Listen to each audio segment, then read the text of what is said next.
तण ही जमिनीमध्ये नेहमी शत्रुत्वाच्या भावनेनं शेतकरी बघत असतो की माझ्या जमिनीमध्ये जर तण आलं तर मी खूप मोठ्या प्रमाणावर महागात जी खतं टाकलेली आहेत ती खतातले अन्नांश जर तणाने खाल्ले तर माझ्या पिकाचं उपासमार होईल आणि माझ्या पिकाचं नुकसान होईल. यासाठी अनेक पिढ्यानपिढ्या वर्षानुवर्ष आपण नांगरणीचं यासाठीच काम करतोय, आंतरमशागतीचं याच काम करतोय आणि आता तणनाशकाचंही काम याचसाठी चालू आहे.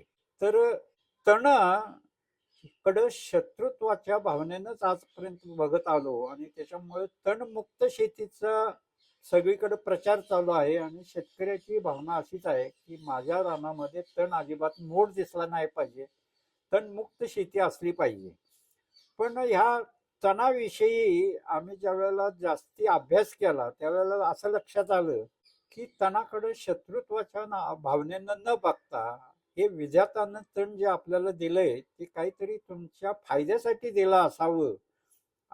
त्याचा जर अभ्यास केला तर पीक आणि तण याचा सहयोग करणं हे सर्वात जास्त चांगलं आहे असं आमच्या पुढे लक्षात आलं. एकच प्रकारचं तण कधी नसतं. रानामध्ये अनेक प्रकारची तणं असतात. त्याच्यामुळे एक पिकाचा पट्टा आणि एक तणाचा पट्टा केला की विविध प्रकारची पिकं येतात. त्याच्यामुळे विविध प्रकारचा रानामध्ये बेवड होतो आणि अखेर ती तणं झोपवायची आणि मारायची तणनाशकाने असा आमचा पहिला विचार होता. परंतु पुढे असा विचार बदलला. तण आणि पिकाचा सहयोग करायला शिकलं पाहिजे. तण मारायपेक्षा तण आणि पिकाचा सहयोग करताना तण जिवंत ठेवली पाहिजेत. तणाला पिकाच्या शिरजोर होऊन न देता तणाला कमकुवत ठेवायचं, पिकाला वाढू द्यायचं. अशी अवस्था जर केली तर दोन्हीचा आपल्याला फायदा खूप मोठ्या प्रमाणावर होतो. आणि हा फायदा असा आहे की बऱ्याच वेळा रानामध्ये अतिरिक्त नत्राचं प्रमाण अनुकूल अवस्थेमध्ये होतं. पिकाच्या गरजेइतकाही नत्र उपलब्ध होतो आणि पिकाच्या गरज नसलेलाही नत्र उपलब्ध होतो. मग तणमुक्त शेती केली की असा अतिरिक्त नत्र त्या पिकाला शोषण करावा लागतो. गरज असली तरी शोषण करावं लागतं आणि गरज नसली तरी शोषण करायला लागतं.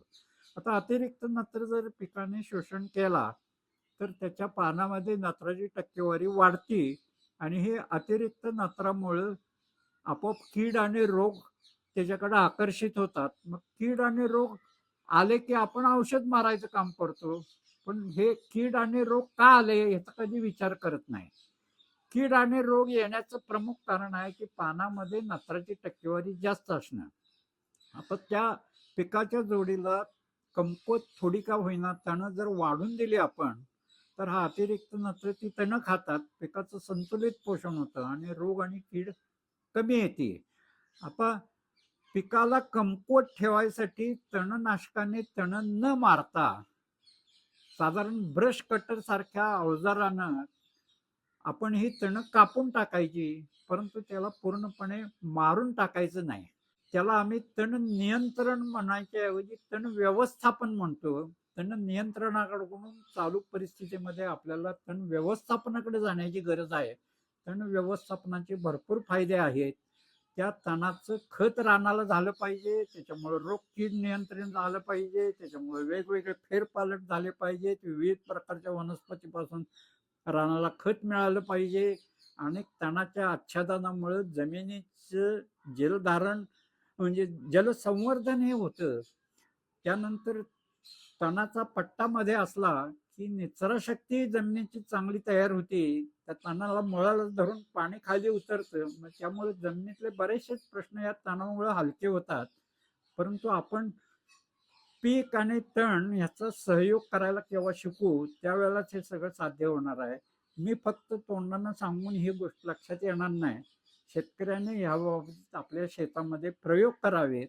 आता काही शेतकऱ्यांचं क्षेत्र खूप मोठं असतं. पाठीवरचा ब्रश कटर वापरणं शक्य नसतं. आता ब्रश कटर चे वेगवेगळे लहान मोठ्या शेतकऱ्यांसाठी प्रकार निघालेले आहेत आणि ज्यांच्याजवळ हा ब्रश कटर घ्यायचा नाही आहे त्यांच्यासाठी ग्रामोक्झोन सारखं औषध फक्त तुम्ही मारलं तर ते तण वर्ण फक्त जाळलं जातं, त्याचे खालनं परत फुटवे येतात, तण जिवंत राहतं पण मरत नाही, कमकुवत राहतं. असे काही प्रयोग शेतकऱ्यांना करता येतील. आपल्या परिस्थितीला जे योग्य आहे त्या मार्गाने जावं, पण पीक आणि तणाचा सहयोग कसा करता येईल याचा शेतकऱ्यांनी विचार करणं गरजेचं आहे.